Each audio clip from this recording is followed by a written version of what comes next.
IFFK വേദിയിൽ നിന്നും നടിയായിട്ടുള്ള മായാവിശ്വം നമ്മുടെ കൂടെ ചേരാണ്. IFFK വിശേഷങ്ങൾ ചോദിക്കാം. എന്ത് തോന്നുന്നു മാം?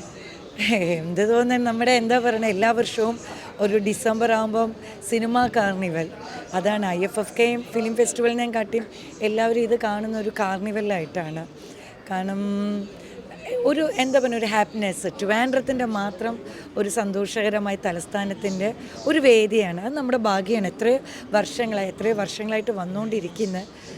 അത് ഭയങ്കര സന്തോഷമാണ്. ഇത്തവണത്തെ IFFKയിൽ അതുപോലെ പഴയ കാലത്തെ നടിമാരെ ആദരിക്കുന്ന ഒരു ചടങ്ങും കൂടെ ഉണ്ട്. അപ്പം അതിൽ മാം കമ്മിറ്റി മെമ്പർ ആണെന്ന് അറിഞ്ഞു. അപ്പോൾ അതിനെക്കുറിച്ച് നമ്മുടെ 80-70 കാലഘട്ടത്തിലെ നായികമാരെയാണ് നമ്മൾ ആദരിക്കുന്നത്.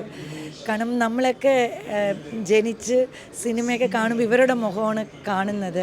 പഴയ കനകദുർഗ, ചെമ്പരത്തി ശോഭന, KR വിജയമ്മ, ഉഷ, നന്ദിനി, ഇങ്ങനെ കുറേ ആർട്ടിസ്റ്റുകൾ, റീന.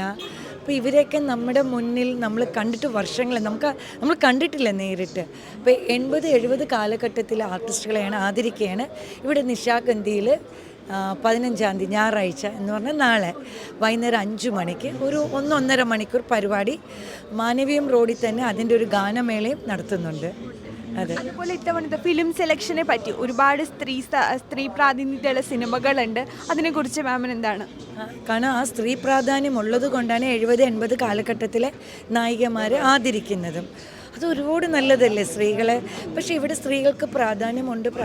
ഞാൻ ആരെയും ബ്ലെയിം ചെയ്തല്ല പറയുന്നത്. പക്ഷെ എത്രയൊക്കെ പറഞ്ഞാലും 80% അല്ലെങ്കിൽ 30% അതല്ല. ഈ സ്ത്രീ പുരുഷനല്ല, അവരെല്ലാം വ്യക്തികളാണ്. കഴിവുള്ളവരെ നമ്മൾ അംഗീകരിക്കുക. സ്ത്രീ ആയാലും പുരുഷനായാലും നമ്മൾ കാരണമല്ലല്ലോ നമ്മൾ സ്ത്രീ ആയത്, അവർ പുരുഷനായത്. അപ്പോൾ അവർ ആദരിക്കേണ്ടത് ചെയ്യേണ്ടത്, കഴിവുള്ളവർക്ക് പ്രാധാന്യം തന്നെ കൊടുക്കേണ്ടത്. പക്ഷേ ഒറ്റൊരു കാര്യമേ ഉള്ളൂ, ഇവിടെ സ്ത്രീ പ്രാധാന്യമുള്ള സിനിമകൾ വന്നു കഴിഞ്ഞാൽ എത്ര പേര് കാണുന്നുണ്ട്? പിന്നെ എന്തിനാണ് സ്ത്രീകൾക്ക് പ്രാധാന്യം എന്ന് പറയുന്നത്? അത് തിയേറ്ററിൽ തന്നെ ഗവൺമെൻറ്റിന് സ്ത്രീകളുടെ സിനിമ വരുമ്പോൾ ആരും കണ്ടില്ലെങ്കിൽ അതിന് ടിക്കറ്റിൻ്റെ ചാർജ് കുറയ്ക്കാം. അല്ലാതെ വർഷത്തിലൊരിക്കൽ സ്ത്രീകൾക്ക് പ്രാധാന്യം കൊടുത്തിട്ട് കാര്യമില്ല. കാരണം അത് കാലാകാലങ്ങളായിട്ട് അവർക്കൊരു പ്രാധാന്യം കൊടുക്കണം. അപ്പോൾ സ്ത്രീകളുടെ സിനിമകൾ വന്നാൽ ഇന്ന് എത്ര പേരാണ് കാണുന്നത്? തിയേറ്ററിൽ ആളില്ല. അപ്പോൾ അതൊക്കെയാണ് ഇവിടെ മാറ്റങ്ങൾ വരുത്തേണ്ടത്.